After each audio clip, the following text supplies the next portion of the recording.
Welcome back to Words of the Wise. Today I have Chief Dye from Allen PD in Texas. He has 41 years experience in law enforcement. I am really excited for this conversation. So welcome to the show, Chief Dye. Thank you so much for being here. Well, thanks for having me, Paige. And as I told you previously, let's be clear, I started when I was 10 years old, okay? Well, when we were talking, and for anyone who's watching the video, you told me you were like, yeah, 41 years. And my response was like a gasp of wow, because you look 41 years old. Like you do not look a day older. So I would believe it if you said you started when you were 10. You are too kind. I appreciate it. But when you love what you do, it doesn't seem like work. 100%. Well, I'm really looking forward to our conversation. And I was hoping that maybe you could give a little bit of background on you. 41 years is a long time to be in this career. Maybe a little snapshot on what those years looked like for you. Yeah, sure. I started in 1984 at the Houston Police Department. My career path is very unique. I actually worked my first 20 years at the line level, patrol, SWAT, including as a full-time SWAT officer, narcotics, mounted patrol, and I was a motorcycle officer for 5 years. So I had a lot of really fun assignments, did a lot of different things. And then after my 20-year mark, I started promoted fairly quickly to the chief level. But I think that was not only very fulfilling, having that first 20 years out there doing the work, but I think as I become a formal leader, I think much more beneficial to me in having that experience. So, been a chief or an assistant chief now for about 20 years. I became an assistant chief at the Garland Police Department, and my first chief's job was in Colleyville, Texas, a Mm. small suburb here in North Texas. I was with the city of Grand Prairie for about 12 years. 9 years of that, I was chief. The other 3 years, I was city manager. Didn't love being a city manager. Important job, just I'm a cop. Mm. So about a year and a half ago, I retired as city manager, came back to policing. We moved back to Allen, where we used to live, and I've been chief here for the last year and a half or so, and just so glad to be back in uniform. I love it. Thank you. Do you think that you always wanted to be a chief? Was that something that starting out was a goal of yours?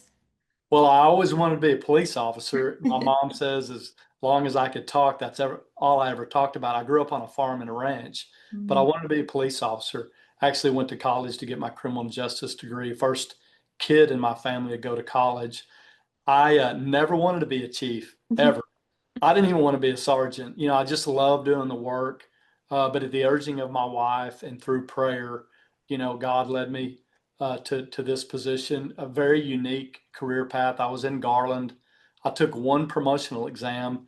Garland doesn't have sergeants, so I became a lieutenant.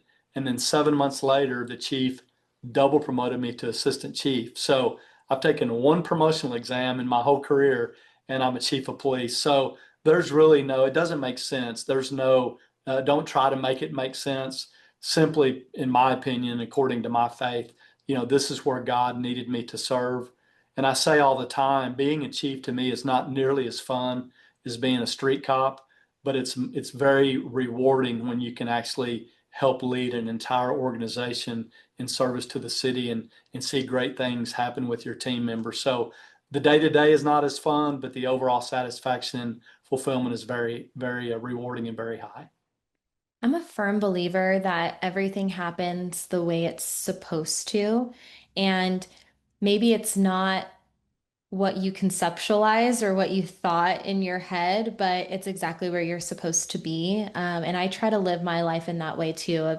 Did I ever think that I would be hosting a podcast with leaders like yourself in law enforcement talking about wellness? Like, absolutely not. Like this, like I would, if you asked me 10, 15 years ago, I'd be like, no way, Yeah. but now it's like the most rewarding work ever. So I am a firm believer that everything happens the way it's supposed to. And, every step in life takes you down that path to the next big thing. I think it's really interesting that you didn't set out to be in leadership because now you are someone who's highly respected in this space, especially in the wellness space. I want to give you a call out. I actually didn't tell you this before, but I was having a number of conversations with other chiefs in Texas, and they all were recommending you. And I was like, oh, I've already had a conversation with him, but obviously you're someone who's well known and respected in this space. Well, thanks, Paige. I'm humbled by that. I just try to come to work every day and, to be the best servant that I can and the best leader that I can for my people. And as people of faith, we have to trust in the unknown. We think we have plans, and sometimes God would just laugh at those plans, because I do believe that if you pay attention and you work hard, He will put you where He needs us. Mm. And we have to remember our greatest asset on this earth is time. It's not money, it's time. And what are we going to do with that time? Are we going to spend it developing relationships with our family and friends? Are we going to try to make the world a better place than how we found it? And that's why I'm still doing this work after 41 years, because I want to maximize my time here for the greater good, the best I can, because I have children and grandchildren. I want to make sure that this world is hopefully a better place for them. There's some concerns out there. Another big reason I jumped back into policing is we've never faced a tougher environment in policing, ever. In the history of American policing, in my opinion, this is the most challenging environment. Thus, the importance of wellness, Yeah. but thus the importance of strong leadership. We don't need leaders that talk in sound bites. We don't need leaders that draw a big paycheck. We need leaders that invest back into their team to best serve their community. And the best way that we can serve is to be whole and healthy. I agree. And I'm really glad that you brought up that your most valuable asset is time. And I think that as I get older, I start to have these thoughts of mortality. And, I had this thought the other day where I'm like, my life is almost halfway over. And it's like this moment of like, okay, how can I maximize the time that I do have? And I think that a lot of us say that we don't have time to prioritize certain things.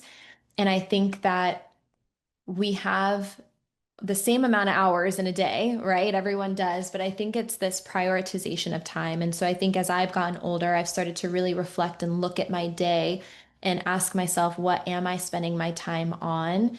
Are they things that are going to catapult me forward, or are they things that are holding me back?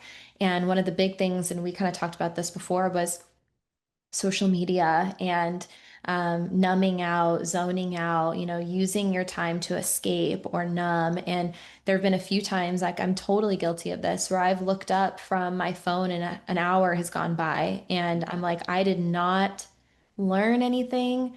I didn't grow or develop my skills. I didn't focus on my health or my relationships. It was the complete opposite. So I'm really happy that you brought that up, because I do think that we're in a time right now where there's maybe a lack of prioritization of time, and maybe not understanding that time is so valuable and it's so limited.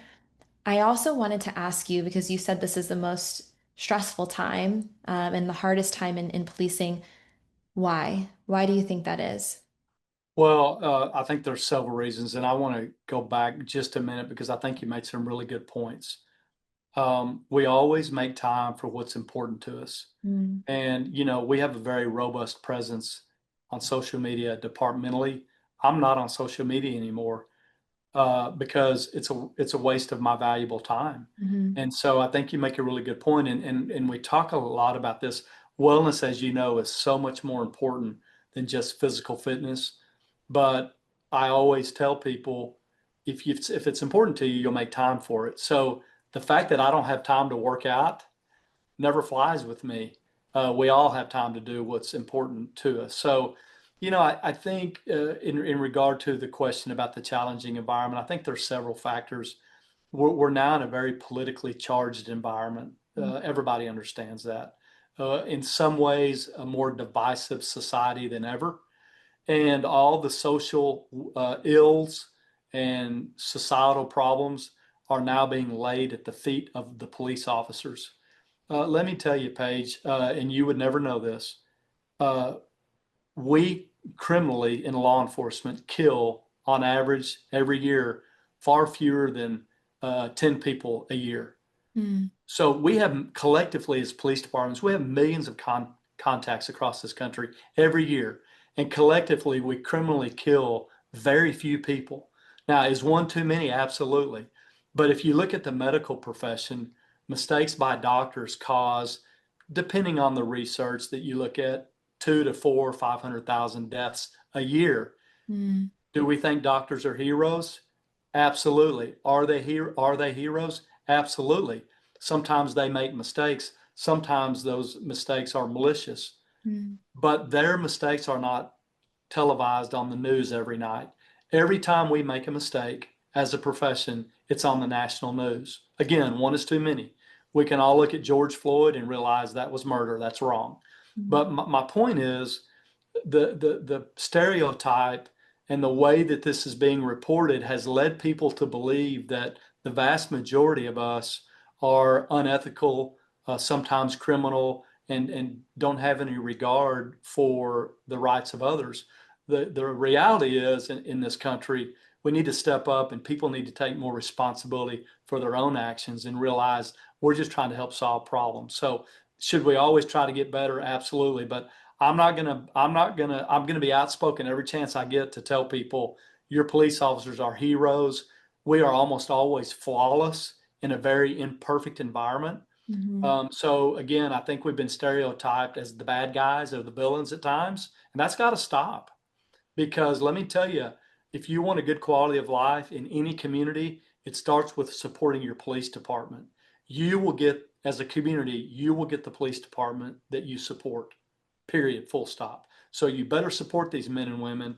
We've got fewer and fewer stepping up to the call of being a police officer because not that their parents don't support us, but those parents don't want their kids to be cops anymore because they don't want their kids to get in that political environment.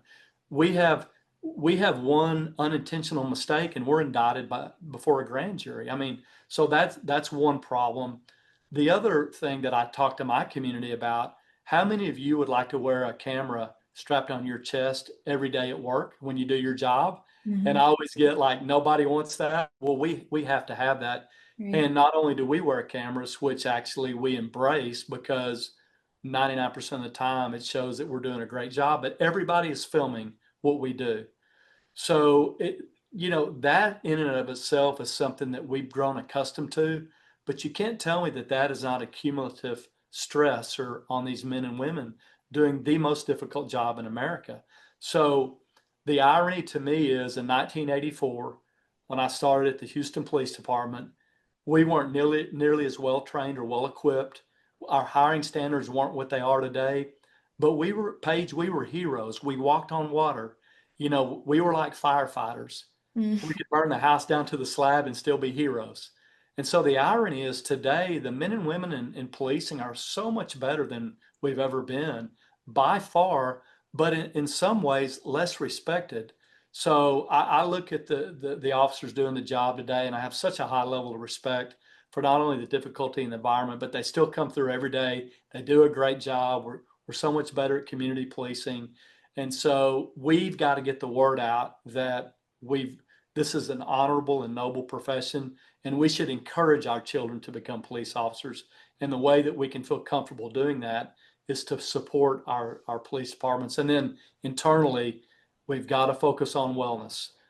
We've got to make sure that this more stressful job than ever before, because in addition to everything I just mentioned, we still have the same dangers that we've always had. So we've really got to be very attentive to the wellness aspect to make sure that we're doing a better job taking care of our officers. I'm so glad that you brought up this point of it being a partnership between the community and the police agency because it really is. Like the community needs to support you, and you need to show up and be there and support the community. And that's how you create that strong partnership that is beneficial for everybody. And, we saw what happened. There's a really clear turning point of when a lot of this negativity and defund and all the things that happened 5 years ago, almost 6 years ago now. And we saw what happened when communities thought, well, we don't need the police. And then what happened when they didn't have them? Hmm. And so this idea that like we need you, Hmm. as a community, like I feel safety and security knowing that you're there, and I think that that's where we need to get back to, like you said, of like this is an honorable profession. You guys have the hardest job ever. Like, Yes, ma'am. I mean, let's talk to Oregon and Washington, California, and other states about how the hands-off approach has worked. It mhm, hasn't. right. We've hired here in Texas, both in Grand Prairie and in Allen. We're continuing to hire out-of-state police officers. They want to come to a place where they feel supported, Yep. appreciated, and where they can do their job. Look, we need to be great community policers. We need to police with empathy, compassion, but we've got to maintain the rule of law. Yep. Because here's what I know in 41 years, every community I've ever spoken to, and the vast majority of my first 20 years was spent in minority communities that were very impoverished. And they're the first ones to tell you, we want the rule of law. Hmm. They are the ones that get victimized the most. So instead of listening to a very loud, vocal minority, I've been out there. I've been in these neighborhoods. I've risked my life in these neighborhoods. These are good people that need our help, and they are some of our biggest supporters. Yep. The reality is that's not the narrative being portrayed. So I don't speak in sound bites. I speak the truth based on experience. And I'm going to tell you, this is the most difficult job and the most honorable profession in our country. And I will go to my grave not believing that, knowing that. I know that. And I know how much communities support us, but we do, to your point, communities have to get more vocal on their support for us. We're starting to see a change. Things are cyclical. We're starting to hear more vocal support Mhm. because, quite frankly, people are tired of seeing us get beat up in the Yep. media and on the news. So they are becoming more vocal, and trust me, we notice and appreciate that. Here in Allen, we got a great community. I mean, they couldn't love their police department anymore than they do. And I think that's a big reason why I don't carry openings very often. We have a lot of attention to come to work here, and a big part of that is such a supportive group of elected officials and community members. So we all matter. It doesn't. It's not about Allen. It's not about Phoenix. It's about everybody. We've all got to matter in this country. If you look at the fall of any great civilization, it all started with the erosion of the policing system. And so I'm very optimistic. I'm always glass half full. Mhm. Things are getting better. They're only going to continue to get better. And I'm confident we can get back in the right place where we need to be with supporting our men and women. Because right now, Paige, if you look in the toy box, you're not finding a police car. You're Mhm. finding an ambulance, a fire truck, you know, a school book, teachers, firefighters. Those are all great professions, but we got to get the police car back in the toy box. How many times do you see a commercial or go into a store and you see all these toys for kids, but now political correctness, we're not always seeing the police car. That's Mhm. craziness. Yeah. That's not how our country was built. So, and one of the ways that we're doing this page is by podcasts such as yours. So I appreciate what you're doing for us. Thank you. I appreciate that. And I'm really happy that you related this to wellness because we know that it's cumulative. Stress is cumulative. And if officers are going out every day and they feel unsupported by the community, and every time you interact with the community, it's negative, then that adds up, right, over time, and that impacts wellness. And I really want to talk to you because you have some really unique perspectives on officer and organizational wellness. But I first wanted to ask you, like, because I know that this is a passion of yours, was there one moment that made it that way? Like, was there one aha that was like, this is why I need to prioritize wellness? Yes, ma'am. So, generally speaking, I've grown up and I've worked out most of my life. I was an athlete when I was younger. So that's kind of been, part of who I am. But in 1987, I chased a robbery suspect. We got in a fight, he and I did, in a backyard of a not very nice neighborhood. And we fought for about 2.5 minutes, he and I, over my gun. Back then, we didn't wear a bulletproof vest, very many of us. And so that was a wake up call. When you have your own pistol pressed into your side with somebody on the other end trying to pull the trigger to Mm-hmm. kill you, that's what I call a wake up call. Mm-hmm. And so, by the grace of God, because I was physically fit, I'm still here. He isn't. I hate that I had to do that, but it was between he and I was able to overpower him. I shot him and killed him. From that day forward, I firsthand understand the importance of physical fitness in policing. There's been other instances in my career that have been similar, and so physical fitness has not only kept me alive, but I think cumulatively, because I still get up every morning and work out. I think cumulatively it's really helped me stay very healthy and still enjoy a career after 41 years.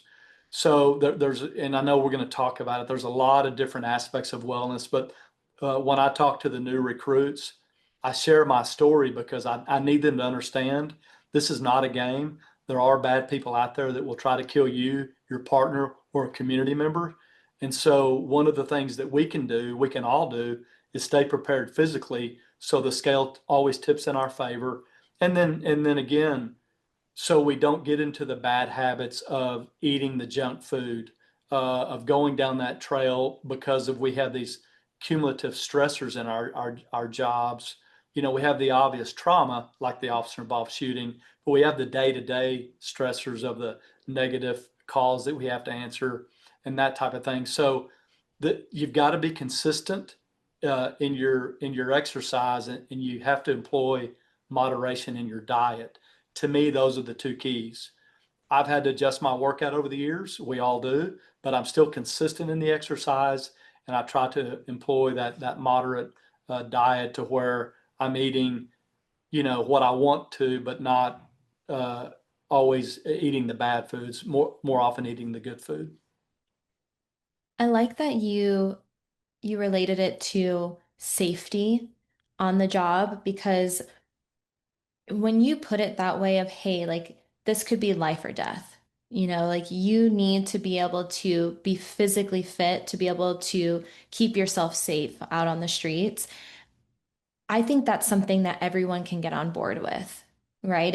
It's no longer this like elective thing.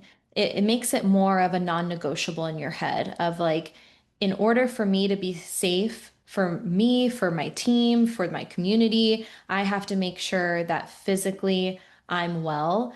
And I had one, and I want to hear your opinion on this. I had one chief say that they thought that physical fitness was the first line for de-escalation. That if you go out and you look like you can, quote unquote, fight or take them on, that people are going to maybe think twice before trying to get into altercation with you. And so it's a first line of defense, if you will, for de-escalation. Do you think that that's true? 100%. And so it will definitely save lives along with marksmanship, proper tactics. There's other, operational aspects to that. But, I like to call that command bearing or command presence. Mhm. Having worked in very high crime neighborhoods, the first thing that anyone does that's up to no good is they look at the officer. Um, I have avoided many more uses of force than I've ever had to be engaged in Mhm. because I've tried to always stay physically fit. They will size you up from second one. And I'm telling you, when you get out of that car or you walk around that corner and you're physically fit and you look sharp in your uniform, immediately they're thinking, my percentages of being able to either defeat this officer or get away from this officer are very slim. It got to where, in the height of the crack epidemic in Houston, I worked in an entirely African American community, and they called me New Kid back then. And they just quit running from me. The crack dealers did because they knew that they weren't going to get away from me. I'm nothing special. I was just physically fit. So, yes, I still got my share of fights and difficult situations, but by far I avoided many because it's how you look in that uniform and how you carry yourself. And it's a primary tenet of our job description. Mhm. My professional staff, I don't require them to do physical fitness testing every year because that's not part of their job description. Yeah. And then the other part with physical fitness is we've got to meet our officers where they're at. We Mhm. can never shame them, embarrass them, humiliate them, make them feel any less or any different. We all got where we are through different avenues. So one of the keys is let's explain the why. Why is this important? Well, physical fitness is important because we want you to live a long time to take good care of yourself and your families. Yeah. That's what I always tell them, number one. Number two, I want you to be the most effective police officer that you can be. You may be a really good officer, but I want you to be the most effective that you can be in taking care of yourself, your partner, and your community. And so, however we got here is not important to me, but how do we get you to that most effective level? Now, not everybody's going to be the same. There's always going to be people that'll be more physically fit than me or less physically fit, but I just want them to be the best version of themselves. And where I've led, once they understand the why and the purpose, the rest follows because they realize you're doing all of this for them. You're investing in them. Mm. And when they understand that, and when we make sure that we're not treating you any less than anybody that's super fit, then the buy-in occurs pretty quickly. And they all look, when they all started, they were all physically fit, most of them. Mm. So how do we get here? And sometimes I take a little bit of grief for this, but if you walk into my agency to apply and you're not physically fit, you're a non-hire. Mm. Doesn't mean you can't come back in a year, but if you walk in for a job interview with muddy shoes or a wrinkled suit, you're not going to be hired because you're not prepared. Well, if you walk in to apply to become a police officer and you're not physically fit, you're just not prepared. Uh, because I know that that academy experience is going to be so much easier for you if you're already physically fit, but also know you've dedicated a certain amount of your time to that preparation phase. Because at the end of the day, it's people like me as chiefs that have to give the flag to the widow or widower. And we don't want to do that because somebody wasn't physically fit. I really appreciate meeting people where they are and starting there because I do think that um, a lot of people are embarrassed or afraid to try different things, right? And so coming from that space of empathy, of saying, hey, like this is about you and we want to help you to be the best version of yourself possible. So here's our starting point and how can we build on that?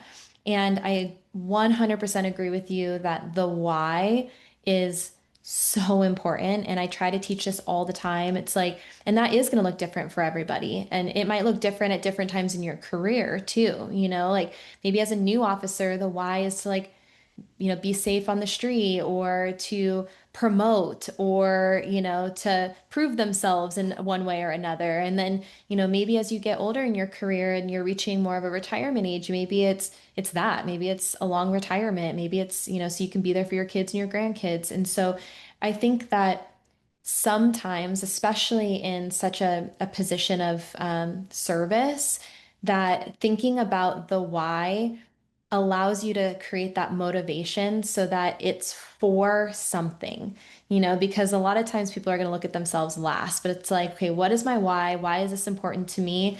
And then, like you said, everything happens from there. That's the motivation that you need to create the consistency and dedication you need to progress.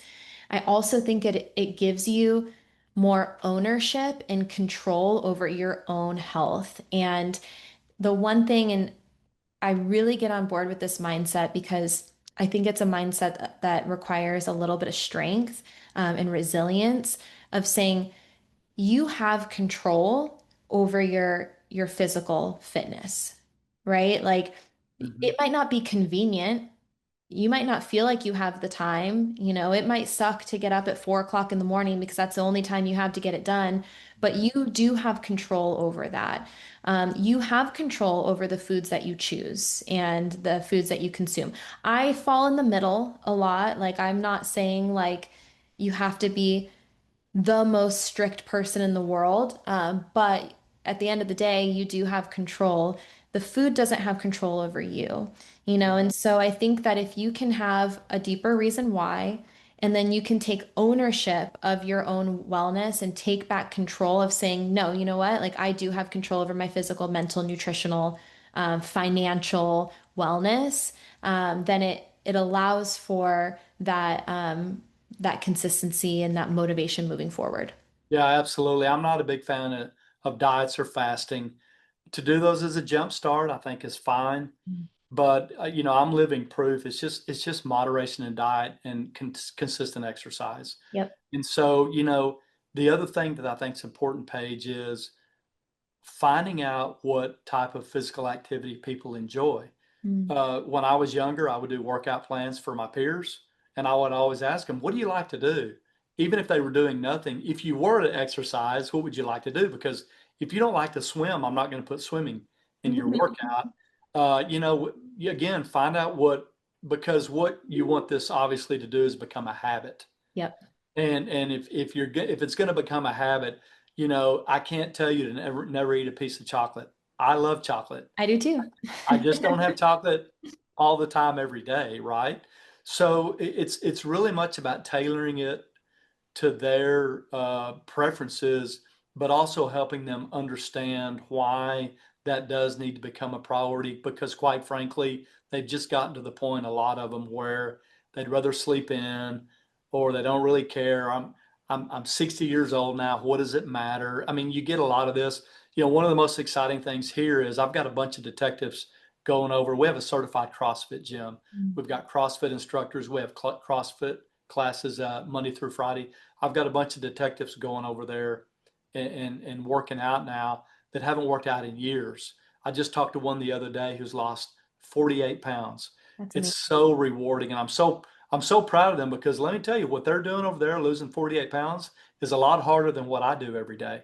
I Mhm. guarantee you, he's gone through a lot more stress and difficulty the last 6 months than I have. But to see that metamorphosis has just been incredible thing to watch, because I know it's giving longevity not only in life but in service. So yeah, it's not a one size fits all, as you know. And then again, one of the things I commend you for, you're spending a lot of your time focusing on how do I get some level of stretching or exercise out of these sedentary jobs. I think that's often overlooked. And then I think my final comment is, as leaders, we not only need to walk the walk, but we need to facilitate this opportunity. So in my department, you can work out on your lunch break. You can leave early to do CrossFit if you want to come in early. We've got to facilitate time to get this done, because what I've noticed is you're on average, it's very clear that the more fit someone is physically and emotionally, spiritually and financially, the more productivity that they will have in their job. Mhm. But we've got to meet them. We've got to help facilitate this if need be. My job, one of my jobs, is to remove all excuses. I don't have enough time. Well, hey, you can go on your lunch break. I Yep. don't know how to eat. We'll do it with a meal plan. Let's carve out or remove all of those. And then if they're finally left without an excuse, maybe they'll finally take the responsibility to become more active. I like that. I like removing the hurdles, removing the excuses. And you're exactly right. I think that how can we make it as easy as possible and as effective as possible? And we know that on-duty options are effective. You know, like you said, you have your detectives going over there. 40 pounds is amazing. And I think that that spreads, right? People will start to see the early adopters of this. And when they start to see people have success, they also want to follow. And so it's this ripple effect that is going to start to radiate within the organization. And Very contagious. Very contagious. 100%. And I think that positivity and negativity can be contagious. And so, like you said, facilitating things that are positive and that are going to help people be in better moods, have more productivity, be better partners for their spouses. You know, these are all positive things that'll radiate long term. To your point of, you know, sedentary lifestyle, I know we talked about this a little bit, but, you know, one of the things that I learned early on is, especially in the context, like we have, you know, a lot of desk positions within an organization. We have dispatch records, detectives are even sitting, leadership might be behind the desk at some points in time.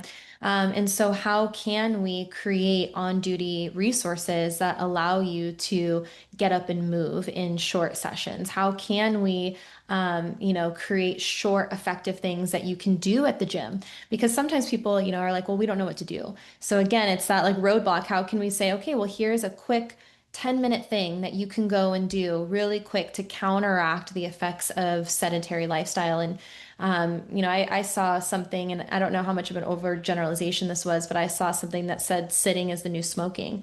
And it's really bad on our physical and our mental health. It increases cortisol, it increases stress, it increases your risk of a heart attack by 147%. It's wild. Wow. And I Wow. sit all day, doing podcasts or, running my business. And so it's exactly what you said. Like, how can we create short and effective ways where people feel supported on duty? And then maybe that means that once that first step happens, they'll feel more empowered to try things off duty. Yeah, absolutely. I think it's an often overlooked. We spend a lot of focus on our patrol officers and the men and women out on the streets, as we should, but we got to remember the majority of our employees are not the ones out on the streets. So how do we equally, motivate them and, like you said, give them options? I think you hit on a really good point. A lot of times it's people just don't know what to do. Hmm. Maybe they didn't grow up working out, or they don't, even if they grew up working out, like, my mentality is I've got to have at least 30 minutes to get a workout in. Hmm. I mean, so even people like me need to understand, hey, in 5 or 10 minutes, can we burn some calories, get the circulation back, apply less stress on our joints, those types of things. So, yeah, I think there's a lot to really consider there that I think is very somewhat not nearly as obvious and kind of flies under the radar, if you will. Yeah. So yeah, I just, I think, you know, one of the things I love of seeing is our awareness of wellness, particularly in the last 5 to 10 years, is really increasing across the profession. I mean, I've got chiefs that really have never been involved in wellness. They're now talking about it. Hmm. So one of the things I'm excited about is everybody's starting to understand, hey, this is real. Hmm. Again, in our agency, we have what's called the Fit Force program: physical, emotional, spiritual, and financial wellness. With probably, the majority of the resources looking at the emotional and physical piece. But I just love how the awareness is spreading across the profession more quickly than I thought it ever would, because I think we now as leaders are starting to understand our suicide rates, our depression rates, alcoholism, divorce. All of those categories are well above the average in population, even cardiovascular disease. In a Yep. very physical job, we're still having more heart attacks. So I think that's starting to get leaders' attention and going, hey, what do we need to do about this? And the best way to handle that is to prevent it, right? Is to be proactive. Yeah. And proactive is always going to be the hardest. It's hard to I think it's human nature to not deal with a problem until there's a problem. But I agree with you. I think the more awareness, the more leadership that is prioritizing this, then the more able we are to get in front of those things. I know you mentioned the different pillars that you are focusing on. We talked a lot about physical, but I know that the mental, emotional side of things is also a huge priority to you guys. And I wanted to maybe, because I know you made a comment to me about, how your career was saved through, resources, and that you don't believe that wellness is a program. It's more of a state of mind and it comes from leadership. And so I was hoping you could share your experience with, creating that openness and that receptiveness to mental health and wellness as a whole. Because the thing that's interesting to me is that you come from a time where wellness wasn't a thing. and it wasn't prioritized. It wasn't really talked about. It was quite the opposite. You know, people were brought up in this career of like, don't show weakness, you know, rub dirt on it, shove it down, keep going. But now, you know, fast forward to, you know, today, and you're in this position to have a different train of thinking and to prioritize wellness in a way that maybe you weren't taught. And so I'm curious to hear your experience with mental health and how you were able to have an open mind and change your perspective, and then how you're able to now lead within your organization. Well, hey, yeah, I'm a baby boomer. I still have a lot of that rub dirt on it and get over it mentality, in my thinking. But what happened to me, Paige, is after my first fatal shooting in 1987, my chief ended up being close friends and actually spoke at his funeral. David Kunkel brought me into his office and he said, "Hey, Steve, I'm going to send you to the psychologist to make sure that you're okay." Now, I'm a SWAT officer, right? I'm like, "Chief, I'm fine." He goes, "I don't think you understood me. I'm not asking you to go. I'm telling you to go." Because you're exactly right. In my generation that came up in the 80s, it would have been a sign of weakness for me to go to the psychologist. I had cover because he ordered me to go. So I went, and I believe I may have been the first police officer in Texas, maybe even the country, to be ordered to go to the psychologist after an OIS because Chief Kunkel was a very progressive chief. And so I went, and I remember walking out of that appointment, Paige, and because I had not slept for about 56 hours. Wow. um, I thought that I was, losing my mind. I thought that something was wrong with me. I'll never forget, I walked out of that office with such relief because I realized everything that was happening to me was completely normal. Matter of fact, he gave me a piece of paper, and everything I was experiencing was written down on that piece of paper as a symptom of a traumatic incident. So what people don't know is about 3 or 4 months later, I went to the chief's office and I said, "Hey, chief, can I go back one more time?" Because see, back then you only got sent once. Now, most of the best practices agencies now will send our officers once after the event, and then in 3 to 6 months send them a second time. He said, "Of course you can go." Well, I went directly to him. Nobody ever knew I went back a second time because, again, that would have been a sign that something was wrong with me or that I was weak. But those two visits, and I told Chief Kunkel until he passed, he saved my career. I went on to have a very healthy career because I got the proper help after the trauma. Um, the day after my shooting, what do you think happened? Two buddies from Houston come up. What did we do? We went to a baseball game, and then we did what? We went out and drank beer. Yep. That's the way you handle it back then. And one of those buddies that came up had been in 3 fatal shootings. Well, he's no longer here. He's no longer with us today because his mentality was, "Steve, man, don't worry about it. He deserved it. Come on, let's go drink." He wasn't led or taught how to deal with the trauma. And so that's a very stark example of how to do it the right way and how to deal with it the wrong way. Yeah. And what I'm very thankful for is nowadays the stigma is no longer there. We've almost completely abolished the stigma.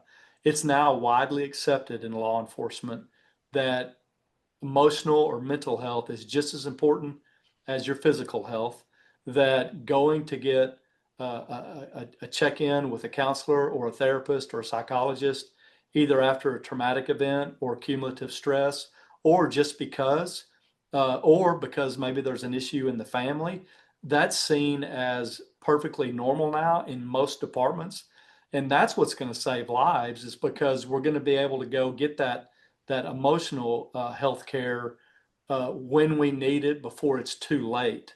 And I think of all the things I've seen in my 41 years, that's one of the things that I'm most grateful for, is that people now with very little hesitation will raise their hand. I don't think we're quite there yet, but I think it's incumbent upon leaders like me to make sure that if they're not raising their hand, we send them. I think the other thing I want to mention, the officer who pulls the trigger in a shooting is obvious, but what about the officers that apply tourniquets to Mm. badly injured people? Or what about the ones that give CPR to a baby? Or what about the officers that see, children as victims of sexual assaults? Those are also very stressful, traumatic events, or that cumulative day-to-day stressing of police work. We have to be very sensitive and aware that those are also reasons where sometimes our officers may just need to go get a check-in and make sure that they're okay. So I think again, it's that comprehensive approach. Mm. And for me, having gone through it and having seen a buddy who wasn't able to deal with it the proper way, really impacted me.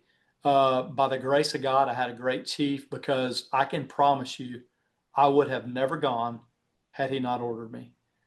And who knows where my life would be now? I don't really know. I don't. I don't know if I'd still be in the profession. I don't know if I would have some type of addiction. I don't know that I would, still be happily married after many years. I just don't know. Mm. So, but we've got to speak out. We've got to have policies in place and protocols in place where it's not subjective. If this, then you go.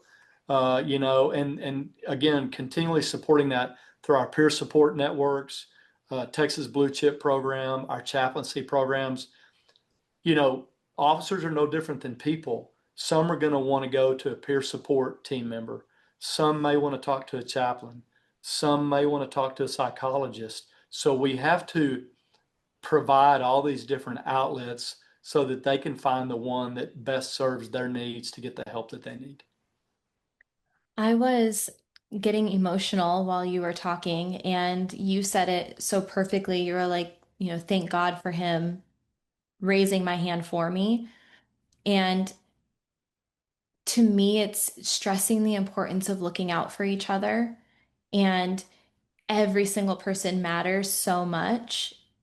And to have someone in leadership who is going to look out and say, you know what, I'm going to send you even if you don't want to go because I care about you and I care about your health and your wellness and your longevity in this profession. And now that's how you're leading. It's that transfer of positive leadership that happens over time. And now, because you had that experience with him, you are leading in this way and you are impacting all of those underneath of you who will also lead that way. And so it really made me emotional. And I'm so happy that you had that experience and that he was able to, positively impact your career so that you can positively impact others.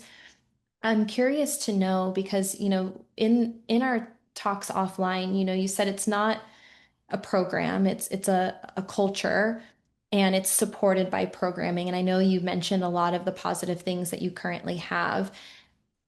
But you also talked about in leadership being able to walk the walk and have a strong leadership team that supports this. Do you have any strategies for getting command staff and leadership to buy in and getting them on board to help support that culture? Absolutely, and you're spot on. It is definitely a culture. It's got to be a culture that is supported by the programs. It's not programming. Programming support the culture.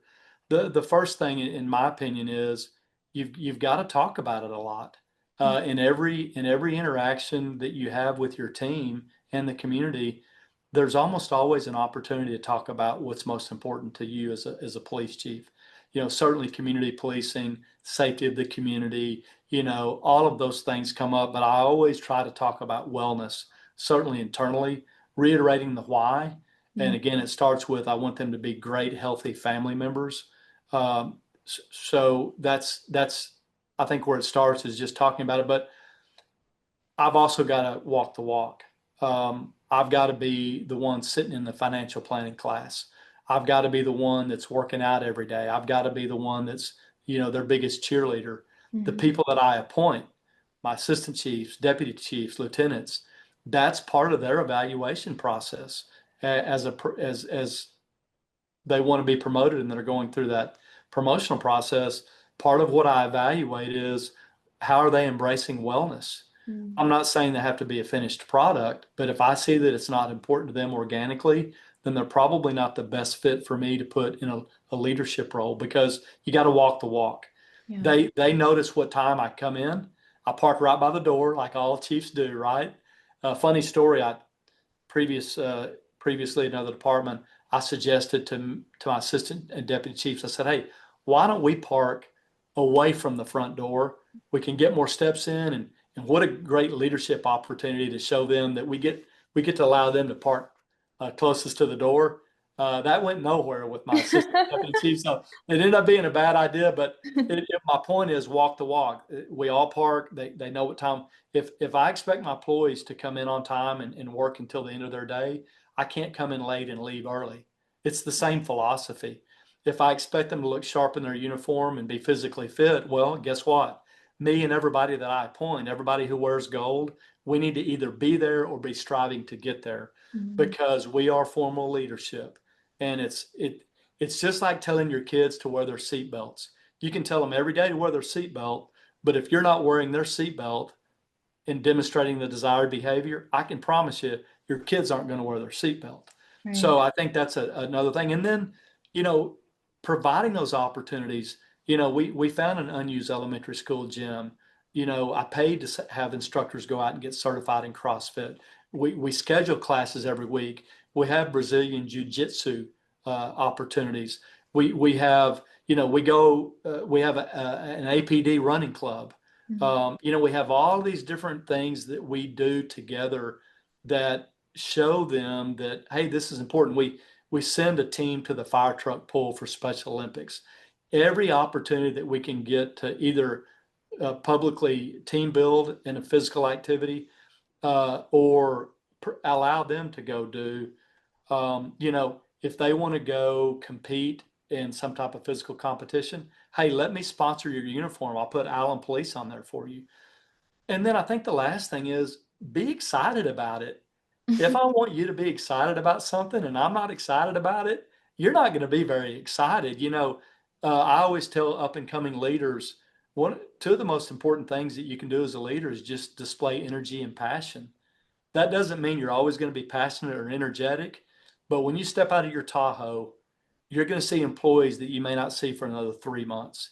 And if you're not excited and passionate about things, I can promise you they're not going to be excited and passionate. So be excited about it, be passionate about it, be the biggest cheerleader. And trust me, because I went through it in Grand Prairie, we've gone through it here in Allen. It works. Mhm. It works. But also remember, leaders, leadership is exhausting because there is no finish line.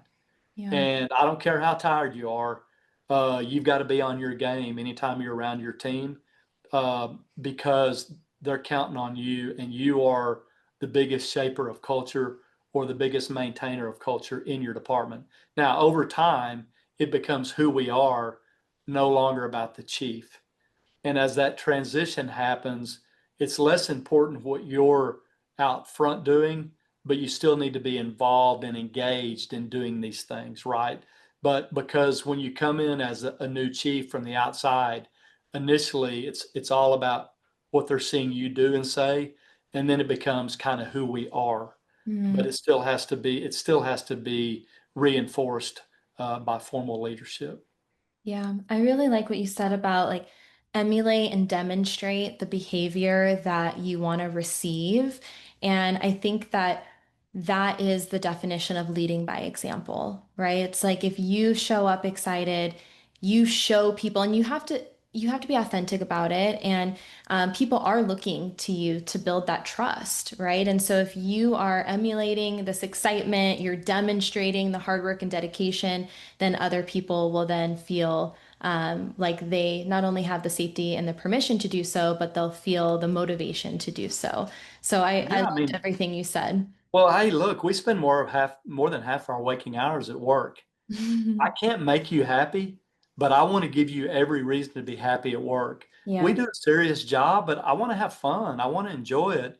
And the more we invest in wellness and the more fit we are, from physical to spiritual to emotional, financial, the more fun we're going to have, the less stress we're going to feel, and the more productive we're going to be for our community. Because as public servants, we have to remember at the end of the day, it's about serving the community.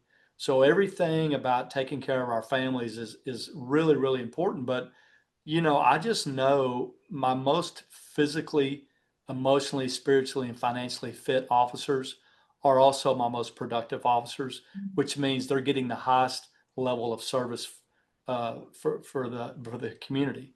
And so I just think that there's such a nexus there. Um, we all started out in this job for the same reasons. We wanted to help people, make the world a better place.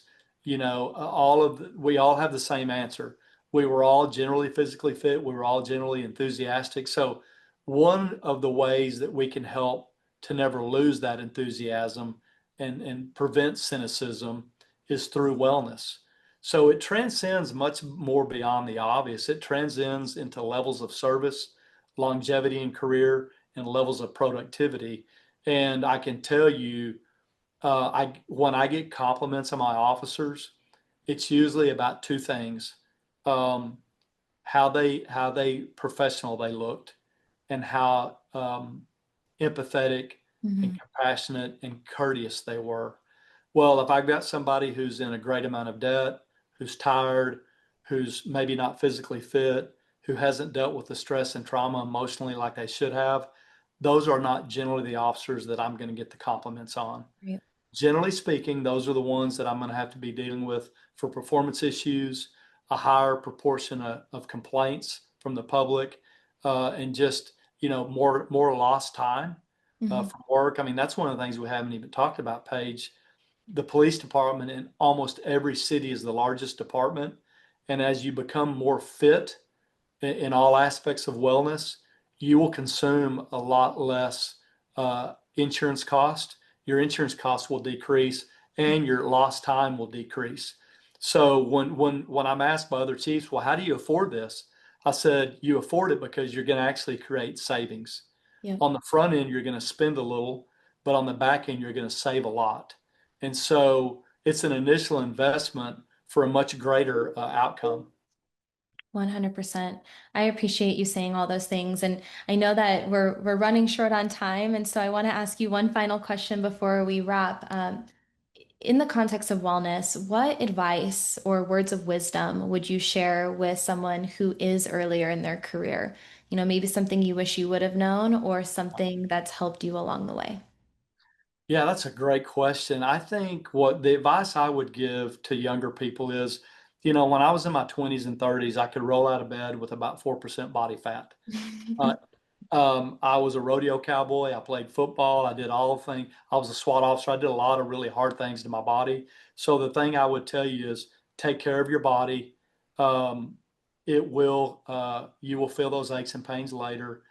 Even though you may be physically fit with very little effort now, get into a routine that becomes a lifelong habit and a lifelong commitment to wellness. So don't take it for granted when you're young, because put in the effort now to make sure it becomes part of your personal culture. And then don't be ever hesitant to raise your hand and ask for help if you need it. Yeah. And then be the example for others. Show others how to take care of your body. You've only got one body and you've got a limited amount of time. How do you extend that amount of time, both personally and professionally? So just don't take things for granted. And then when things start getting harder to do, physically particularly, um, stay at it. You Hmm. may have to adjust your workout routine a little bit, but don't give up, because I think what happens to a lot of people on the physical side, Paige, in our 40s, 50s, and 60s, things get harder to do. Yeah. And because they get harder to do, people quit doing them. And then all of a sudden, they're in a hole that's very difficult to climb out of. Never allow yourself to get in that hole. Never allow yourself to become, 50 pounds overweight. When you're at a body type that you like, never ever upsize your clothes or your uniforms. If the waist starts to get tight, do more cardio. If the sleeves start to get loose, do more weight training. Let your clothes help you be that barometer, and don't ever say, well, I'm older and I'll just go to a size, 32 or 34 or whatever your case may be. Fight the fight. Mm, You'll be glad you did. You'll have much more energy. You'll be much more productive and happy at work, and I can promise you, you will be a better family member. thank you. Thank you so Thank much you. for being here. I appreciate your time so much. I thought that was a great conversation. So thank you for being here, honestly. Well, well, I enjoyed it, Paige, and thank you for having me on. But most importantly, thank you for all you do for our profession. You have invested in us wholeheartedly. We notice and appreciate what you're doing. So God bless you and thank you so much. Thank you. That means a lot to me, and we'll stay in touch for sure. I appreciate you.